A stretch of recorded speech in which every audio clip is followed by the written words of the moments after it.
یو زرګر واقع سره شیر کوم دی یو زرګر او هغه ډیر زیات بیمار شو. دغه یو ښځه او یو زوی و.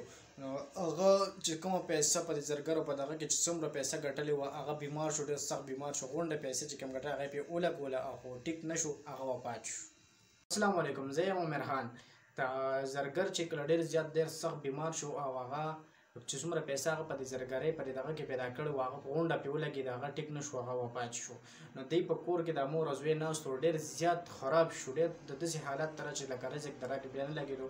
نو د مور سره یو امیل یې پروت و، هغه امیل یې راواغوست او زوی له ورکړو. زویه وایي لاړ شه دا د تره دوکان ته د یو څه او دا خرڅ کړه، نو څه پیسې میسې به یا د کور خرچه به وي څو ورځې وچلو. نو هغه زوی ورته وایي زه ټیک ته راکړله د امیلو.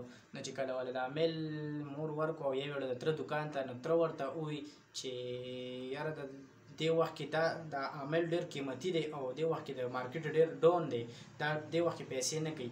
دا یو څه چې کله د دې مارکیټ او دغه ښه شي پیسې خو ډېرې کوي، نو بیا به زه تا ته په خپله راوړې او ته د سبا نه زما دوکان ته راځه، نو ته به چلې مې زده کړې، لږ ډېرې پیسې به در کوم، د کور خرچه به مې چلې.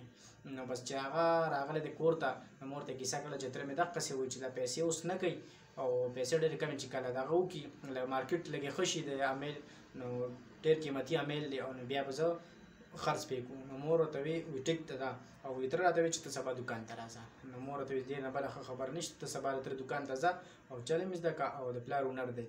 نو هغه ماشوم چې کله دوکان ته لاړ، دوکان کله چې هغه د 2-3 کاله پس هغه استاد شو. نو استاد شو، نو هغه تره ورته وایي چې تاسو سره چې کوم امیل و هغه اوس لاړ شه هغه د مور نه راوړه، چې هغه اوس هغه ډېرې پیسې کوي، غټ قیمت، لکه مارکیټ اوس ښه شوی دی، هغه وخت کې مارکیټ ډېر ډاون و. اوس لاړ شه امیل راوړه چې خرڅ یې کړو که نه، پیسې مې کړو. هغه په منډه منډه راغی کور ته، مور ته وایي چې اوس هغه امیل راکړه چې خرڅ یې کړم، ځان به پرې دوکان وکړم یا پرې نور روزګار ځان ته روان کړم، پیسې اوس ښه ډېرې کوي.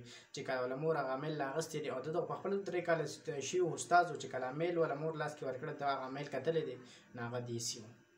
نو هغه دیسي و، نو هغه یې ورکړو. مور له وایي ښځه دا کېږده زه چې کله هغې مور له ورکړی واپس یې کېښود، نو دی راغی دوکان ته واپس. نو تره ورته وایي امیل دې راونړوسو؟ هغه ورته وایي نه چاچا، وایي هغه وایي دیسي و. نو تره ورته وایي چې بچیه، وایي ما ته هغه وخت کې پته وه چې هغه ټایم کې تاسو ته ما ځکه ونه وي چې هسې نه چې تاسو وایئ چې اوس دې وخت کې زما پلار نشته او دې موږ سره ودرېږي نه، نو ما ته ځکه وایي چې راځه ته ما سره چل مل زده کړه، چې کله چل زده کړې دغه امیل به زه بیا تا ته وښیم، ته به په خپله فیصله وکړي. نو په هغه ټایم کې تا ته ما ویلې وې چې یاره دا دیسي دی، نو ستا زړه ته ډېر درد رسېدلی او مور به دې هم خفه شوې وه چې دا زموږ تره دی، دی موږ سره نه ودرېږي. نو دا یو میسج دی په دې کې، دا دنیا نه، دا دنیا دا علم غواړي، پوهه غواړي، هله به دې دنیا کې ته پاتې کېږي، کامیابۍ کې به چې تا سره علم نه وي، پوهه نه وي، زده کړه نه وي، نو په دې دنیا کې ته مخکې نه شې تللی. هغه وخت کې ماشوم سره زده کړه علم نه و، هغې نه بعد 2-3 کاله همت او دغه یې خواري کړې ده، استاد شوی دی، نو بیا ورته تره وایي چې ورشه امیل راوړه، هغه په خپله ووایي چې دا دیسي دی. نو دې نه تاسو په خپله یو عبرت، یو میسج دی دا تاسو ټولو پښتنو ته. او په دې ویډیو کې څه غلطي زما نه شوي نو تاسو نه معذرت غواړم او بلې ویډیو پورې انتظار کوئ. ویډیو مخکې نورو ملګرو سره شیر کړئ. ډېره مننه.